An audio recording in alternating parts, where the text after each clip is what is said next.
Hello, this is H.G. Bailey, and welcome back to Let's Play SimCity! Let's finish maxing out the population on practice.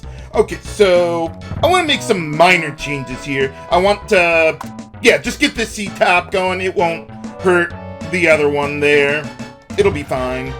This won't hurt this C-top from developing. And as someone was kind enough to remind me, whoops, I forgot to connect with the rails to the police department there. Not that it really matters. Crime is already down to nothing anyway, but it's the principle of the thing. And then, why don't we just get rid of all these now to put in another C-top, the last one. And let's see, with this one, the 4x4 area for their land value is right in the middle of all of them. Whoops. Well, I'm gonna fill that in anyway, but just right here. But let's just fill in everything else anyway, except for the coastline. I actually want to leave some of the coastline available for a special demonstration later on, viewers. But normally, I would want to build over all of that. Okay, we're positioned to be able to see every C-top that I'm developing at this point. I want to keep an eye on the commercial zone demand, though, because, we just destroyed a whole bunch of industrial zones. So demand is probably going to crash anytime soon. I'm actually surprised it hasn't happened already. Well, eventually. I do have the taxes pretty low, but they can go a bit lower if I need to compensate for some demand. Oh, there's didn't I have that art top finished already? In the lower right? Huh. Okay, well anyway, now demand has fallen a bit. Let's get down to 1%. And with all of the special income that I've gotten in this city, I can keep taxes at 1% and at least break even on my expenses. So that's pretty nice. So that's basically the idea. Oh, there we go. We got another C-top. Awesome. But the idea is to use the lower taxes to have a much greater commercial to industrial level ratio so that I can increase the population as much as possible. I don't think I could go any lower on the number of industrial zones that I'll end up using here.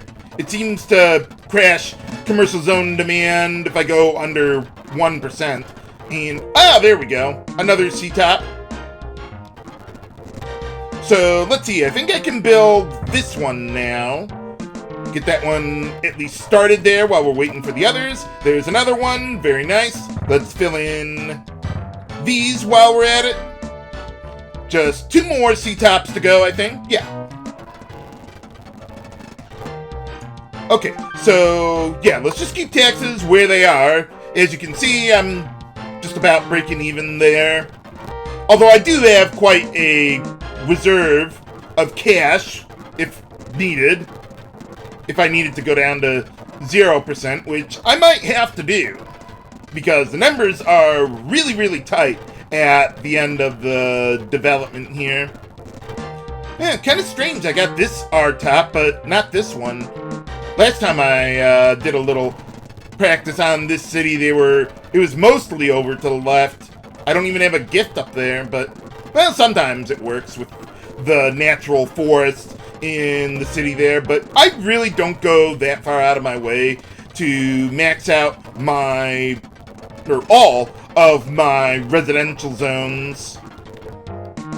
Just as long as they get up to, at least R4 high, and if I have a gift that can help out, so much the better.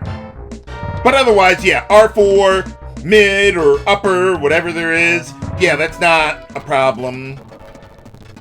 It doesn't matter what class a zone is if they're not going to become a top anyway. But almost up to 110,000 people.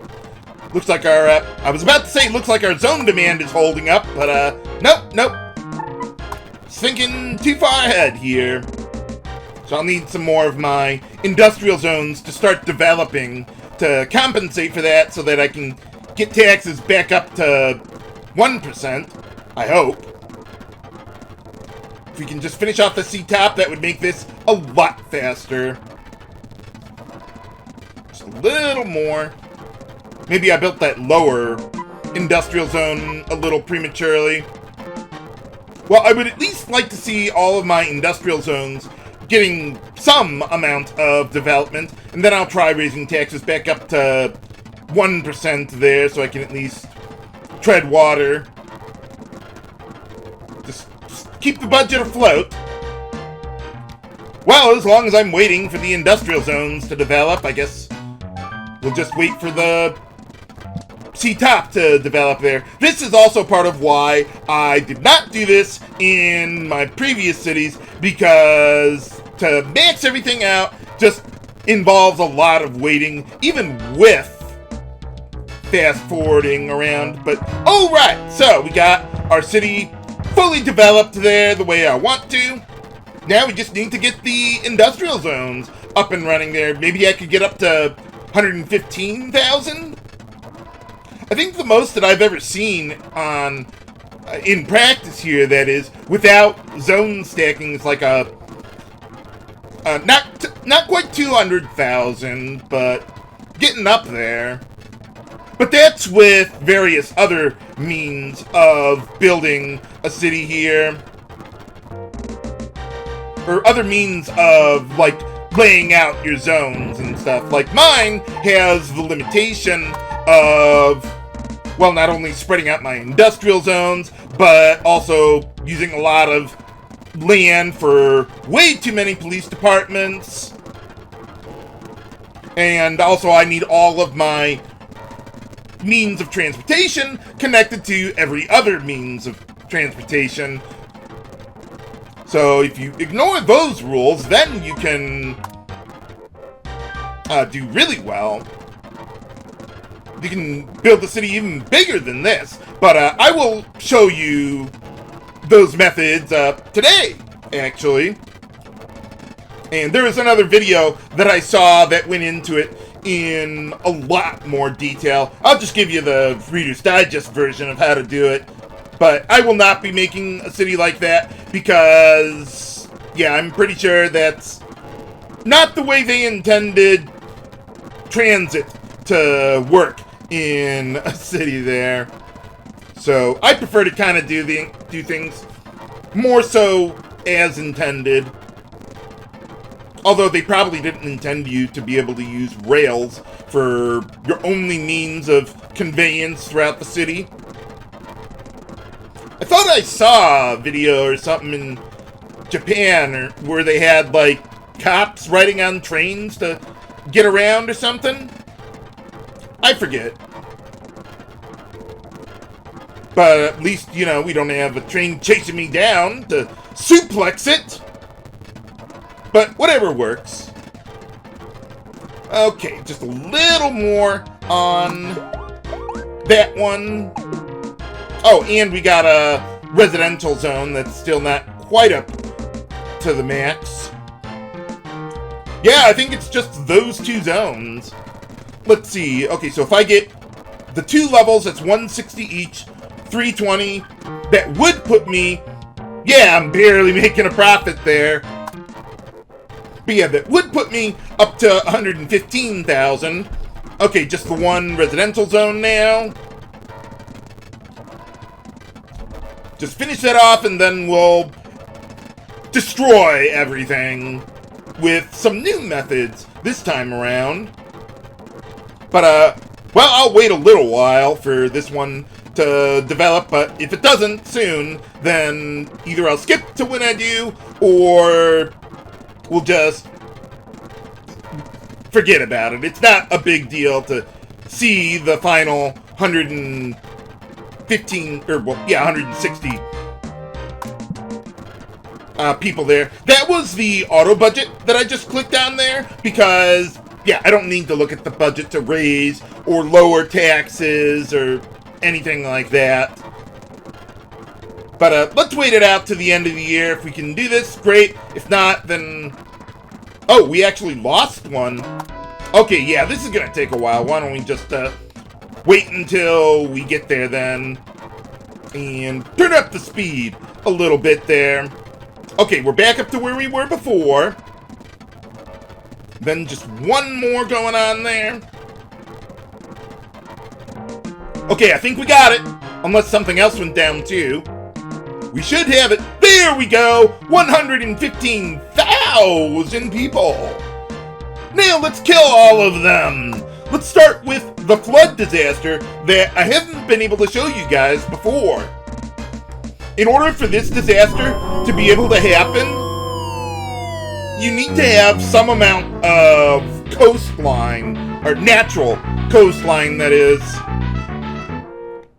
So you see there's like that little blue tile of water starting to flood the city. I'm not really sure how that's supposed to be very threatening. But how does it even work? It's a flood! It's water! How can you set something on fire with water? Well, in any case, it does. If the flood spreads to the center tile of a zone, the entire zone will be either on fire or otherwise destroyed or filled with even more water. So yeah, that's why I left that there, just to show you how that all really works.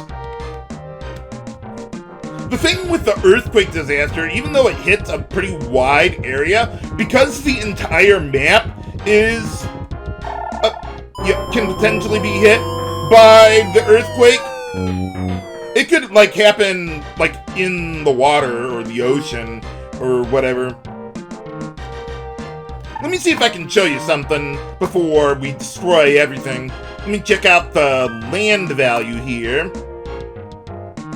Yeah, there we go. So you see how in the middle there, it's much more concentrated with the amount of land value. You can kind of see in the middle there, there's like a little yellow plus sign there. That's the center of the city. It's based on the average of all the zones and their distance from the center. So, like, if you have more people, or yeah, more buildings or zones over here, it'll drag the center in that direction to an extent. Man, why don't we get a little another fire going around here? Nope, I just got the one fire department, and it's way over there. One thing I could have done, if I really cared to connect my fire department, I could have done that to get at least some transportation over there. Although, again, how you would have a fire department on a train, I don't know. Maybe we can get a little tornado going here. Oh, well, that's one way to look at it. Uh-oh, it's heading right for us! Let me see if I can get Bowser to come out. I was thinking about having the plane crash, but nope. Well, the plane's not going anywhere. Hey, why don't you take out that boat while you're at it so we don't have a shipwreck or anything going on around here? I think in order for Bowser to spawn naturally, I think your city has to have like a certain amount of pollution. I'd have to look it up. The algorithm for that. I really don't worry about that. Whoa! Yeah, they just keep on setting themselves on fire after running right through them. Wow, that tornado is making a beeline for the center of my buildings. Yeah, whenever you see the screen kind of flash like that, that's because we got the auto go-to thing. Whenever a disaster happens, the game will automatically take you there. It also gets used for like traffic jams if you have roads and stuff, and we will be seeing that soon. So yeah, I usually just prefer to leave it on manual. If you want to use it, just click on it, boom, you're good to go. But yeah, let me see. Oh. Yeah, Bowser isn't really doing anything threatening. I think I saw the airplane around here. Where'd it go? Ah, right over there. Well, that works. Might as well burn this part of the city. I mean, I burned my house to the ground to collect on the insurance. And let's see if we can get some more flooding going on here. Maybe put out some of the fires while we're at it. But let's see, where is the flooding happening now? Ah, okay. Well, the part of the city that is almost destroyed anyway. Well, I guess there is a lot of fire around there. Whoa. Getting there. Not really hurting the area by my power plants or anything, so I guess that's good. Well, slowly but surely, we can put out some of these fires. And you never know when a flood's gonna happen, do you? I'm an engineer, not a meteorologist. Or a geologist, or whoever would tell you that a flood is coming. I don't know. But in any case, how are you? Oh, I see. I was wondering, how does this not have power? But yeah, the one tile was destroyed, I think, by the earthquake or whatever, but it didn't set it on fire. Oh! Get the plane crash right over there. Oh. Great job! Yeah, that didn't work out. Oh well. Too bad I can't, like, make the helicopter crash or something. I think I remember when I was playing SimCity 2000 once, like, you could pause the game, and then you'd have, like, some clicking tool that normally doesn't really do a whole lot, but you would click on the helicopter, and they'd be like, I'm hit! And crash or whatever. So, yeah, that's what you get for toying with the helicopter pilot. Okay, where did the fire? Okay, that will do. Okay, yeah, now we're running into some problems. There you go. Wow, these fires are being very thorough. It's taken a while, but it's getting there eventually. I'm surprised the fires haven't really, like, died out. How did we lose? Oh, there we go. Oh, what's that? Ooh, a C4 low zone. Don't see that very often. Probably because of everything that's going on here. Like, well, this commercial demand is down, too. But yeah, like, fire does contribute to pollution. I mean, I suppose that should be obvious. But, like, rubble or debris left over from destroyed buildings doesn't contribute to pollution. I would think it would. But, no, apparently not. Okay, well, that's good enough. How about we just finish off the coastline there now that I don't really need to show anything else anymore. Got the population about as good as it can get. I have gotten, like, up to 117, 118,000 before, but that would require me to use a lot less police departments, and I felt that I wanted the security of my city to be intact rather than having more people in there. Since I'm not really going for maximum population, I mean, I'm doing the best I can with what I've got, but I'm not gonna, like, change the whole design of the city or anything like that. But yeah, we might as well finish off Airport Island.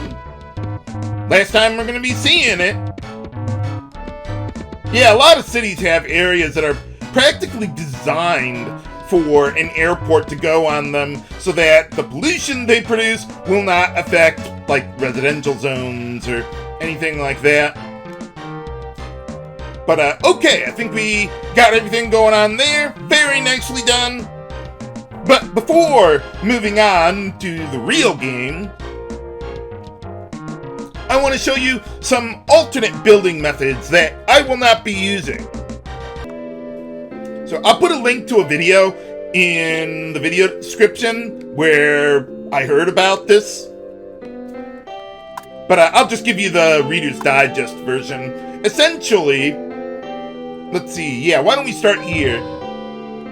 So we got some residential zones. So we build them all in groups of 2 by 2. And then put some commercial zones over there with 2 tiles above the upper right parts. And then, let's see, from here, let's get some more of those residential zones. And then from wherever the upper left of the commercial zone block is, go straight left where the rails are, and that's where you build your next 4x4 of commercial zones. Now, you wouldn't do this all at once like I'm doing. You'd build it little by little, since you wouldn't be using gifts to help max things out. You'd have to use parks in order to get the job done. But it can be done, like with no police presence or anything like that. You just force the land value to go up. Like that. Okay, so let's see. Well, that's good enough there, but let's see, where would I... Yeah, I'd probably put the next... Whoop. Well, whatever. But in any case, so you see, the idea with this layout is to use as few rails as possible there. And, like, let's look at the surrounding residential zones. So this is connected here, this is connected here with these little rails, then this one's connected to that one. Basically, the idea is to abuse the limited number of rails you need for your residential zones to develop. So like this one goes over there. All you need is 1 tile of rail connected to the residential zone to start, and then another tile of rail connected to a destination. In this case, the commercial zones. So you see, every residential zone that is surrounding the commercial zones is connected to a commercial zone one way or the other. So you got all that, and you can really compact things. This is why I didn't want to use this strategy, or this is why I wanted to have all my rails connected to every other rail, because if I didn't do that, then this would be the logical conclusion, and it would be really, really boring, or more than it already was. Just because you'd have to wait forever to get the parks to build up all of these zones. You would not do this all at once like that. No, you do like 2 at a time. Okay, we got a top, move on to the next 2. Get that one going, and so on and so forth. So, yeah, there's not really a whole lot of fun in that, at least not to me. There's another method that I heard about some people using. Let me see if I can get this started here. I'm not exactly sure what I'm doing here. Oh, okay, yeah, now I know. Okay, let me try that again. Okay, so down here, yeah, let's start with that. Then 2 over like that, leave a gap here, put 2 like that, and then 2 like that. And then the idea here is, instead of using the 2-rail setup, you got the 3-rail setup, where you have each of these would be tops connected to a C-top there. But as with the previous setup, you would not build this all at once. You would build this into an R-top, then you would move on to the next one, build that R-top, so that way these rails don't have to be connected to the other ones there. So like if I kept on going with this setup here, let me see if I can build a few of them interconnected to each other. See, get that ought to be good. See, I don't think I can do anything, well, do much in the lower right there, but let's just keep going with this anyway. I want to get one that's kind of surrounded by others of these blocks here. Okay, so yeah, I couldn't do that there. But, well, you basically get the idea, where we have all these tops, and because you have zones like this one and this one that aren't connected to a rail, that's why you need our top to happen before you start completely surrounding things like that. I've heard this system is a bit better for, like, the island setup here, because everything's, like, shifted over a little bit there from each other, whereas the other setup, the 2-rail setup, that would work better for like a full map where you go all the way to the edge of the city that's just completely flat there. So yeah, those are some other ways you could do this, but yeah, that's why I made the rule that I did for using all the rails there.